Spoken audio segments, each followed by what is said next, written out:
First guest is David. Welcome, David. Thank you. I'm very happy to be here. It is an absolute pleasure to have you. You've just announced an absolutely amazing fundraise. But before we get into it, can you just give a quick introduction to yourself and what you're building? Yeah, for sure. I'm David, the CEO and co-founder at Maisa. What we are doing is quite simple. We are enabling companies to onboard and deploy digital workers capable of doing end-to-end knowledge job tasks, but real complex ones. The ones that need to read a file, check into systems, do conciliations, and come back with the answers. So we are the end-to-end agentic process automation platform and addressing this completely new undiscovered market. Amazing. And I see in a lot of the comms, especially around the fundraise, you talked about how 95% of kind of like enterprise AI sort of like adoption projects have failed. Can you talk a bit more about why you think that's the case and why, you guys will succeed there? So we will succeed, I think, because we've been always addressed AI very differently. The main reason of why AI fails is because it's by definition unreliable. That means that when you use AI, it doesn't mean if they are just LLMs or agents, which are built on top of LLMs, they come with intrinsic limitations. So the chain of thought that they make is unfaithful, so you cannot trust it, so you cannot verify the results. They have hallucinations that you cannot control. And the main problem is that everyone is using AI to get responses, so you are always opening the door to these problems to happen. In the other way, we, since the first day, decided that wasn't the way to go, and that if you use AI to get these responses, you will always get these issues. So you will jump into a new problem, which is where you can automate document extraction, but you will always have to put a human to review it, and it takes more time to review than even doing the task because you cannot trust it. So we decided to go another way and use AI not to get the response, but to get the execution trace, which means like the steps that needs to get executed to get to the response. So we call that KPU, Knowledge Processing Unit, and it behaves like a computer. So instead of using it to get this answer, we use it to tell us, okay, this is the first step that you need to do, and to compute and to execute to get to the answer, and this goes gradually. So at the end of the process, you get with this auditable result that is, you don't have to trust it or not, it's absolutely what has been executed to get to the answer, and you don't leverage the AI to get the responses. And thanks to the environment that it's running, it's by definition hallucination resistant, because if it makes up the code, it's not going to compile and it's not going to be executed. So we are able also to overcome those challenges. So it's literally a very fundamental perspective to address AI. Yes, it's almost like taking a step before you get to the response, breaking down the process step by step and making sure those process steps are absolutely correct before you then even thinking about the response. Is that right? It's a good approach. It's like what is happening today, as a metaphor example, is if when you were into the school and you wanted to do a math exam, if you come up just with the answer, which is what models are making, you will have and you don't go with the rationale that brings you to the answer, you wouldn't pass that exam. And that's what is happening today. In our case, it's different. We are computing the answer, so we are using the AI to tell us, okay, the next step you need to do is this one, execute it, and it's executed. Okay, now the next step is this one, and it's this one, and it's this one.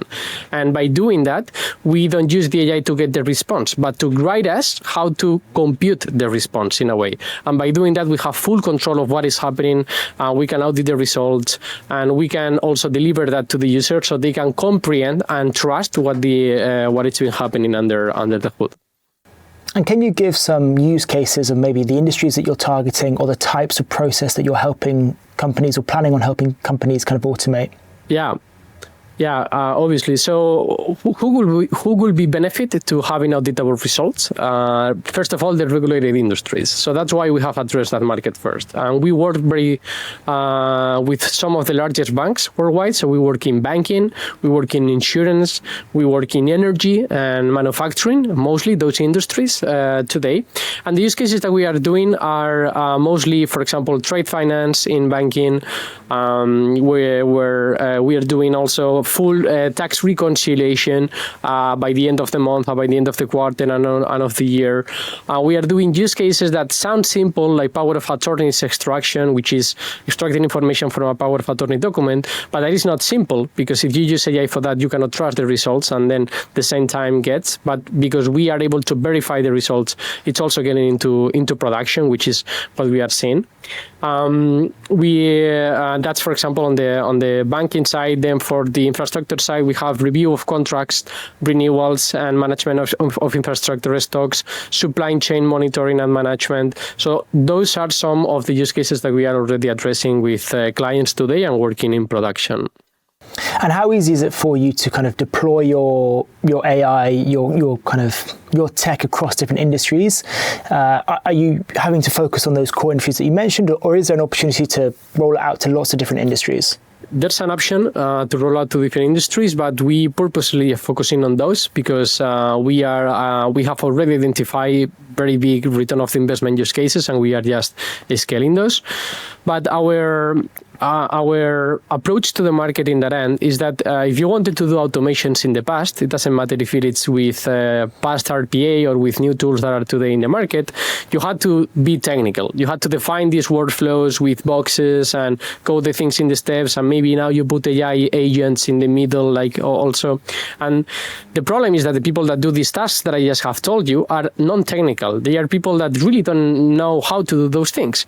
So because we give them this platform, they are able to become citizen developers. They are able to use our platform with natural language onboard these workers, which open us a lot of opportunities to land and expand inside of organizations. So we land into trade finance and we expand to wealth management and other parts of the company, or we land into supply chain management in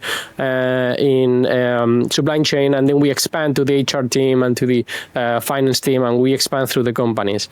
But currently, we are addressing the ones that I just have told you, which is banking, energy, manufacturing mostly, because we are finding very strong product market fit.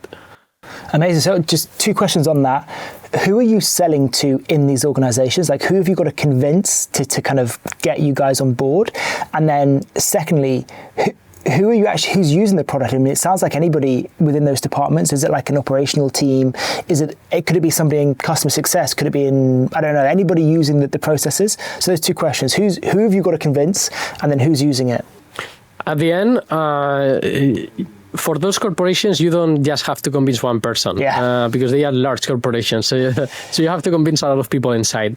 But usually, you have to convince on the top-down perspective. You have to convince the people, the CFO, the operations people, the ones that understand really how the business operates and works, and see where are the flaws, so they can see how they can leverage and overcome the problems that they have today. But you have also to convince bottom up. You have to make the people be excited about using the tool and showing that they can do it, because if not, you jump into the same problem of RPA, that it's that they cannot do it, so you have to hire externals to do it. And the way to address that inside of teams, you have to focus into operational teams mostly. So you don't go to sell really to AI and data teams. You go to sell mostly to the ones that are managing these processes and this automation, and already have even experience with RPA and automations. And the way that we scale internally is, as you said, we usually find a few champions. They are the people that get it really fast, that are able to showcase that this doesn't just work, but also returns huge value. And then gradually you start expanding through the organization. We also collaborate with external channel partners, which are consultancy firms that help us also to hyper scale in these very, very big companies. But the focus is that any citizen developer is able to, or any person can really onboard a worker to help them to automate the tasks that they are doing. And still long way to go. It's a bigger problem that it seems to be done. And something that I can tell you is that once you solve the execution, what comes next is even more valuable, which is everything related to governance, performance evaluation, human in the loop for the use cases that did not work as expected, and you need to have a validation or an evaluation of what has happened, and all of that. I think that is going to be also a big theme for 2026 that we have already kicked off, because it's what comes next. Yeah, it makes sense. And I want to just go back quickly to the fundraise, right? Because you announced that last week you raised a pretty mammoth $25 million seed round. Led by Creandum, but you had participation from Forge Point Capital and a few others, NFX. Not that long after your seed round, right? Your seed round was the end of last year. I think it was $5 million in December. And now 8 months later, you've raised $25 million. What were the key milestones or unlocks which kind of enabled you to raise a round of this size? At the end, it was two things. It was we had happy customers that were open to not just speak with the fund, but to speak well about us, and they were very happy with the results. That it was one of our focus. And secondly, that we saw an absolute increase in demand that we needed more capacity to address.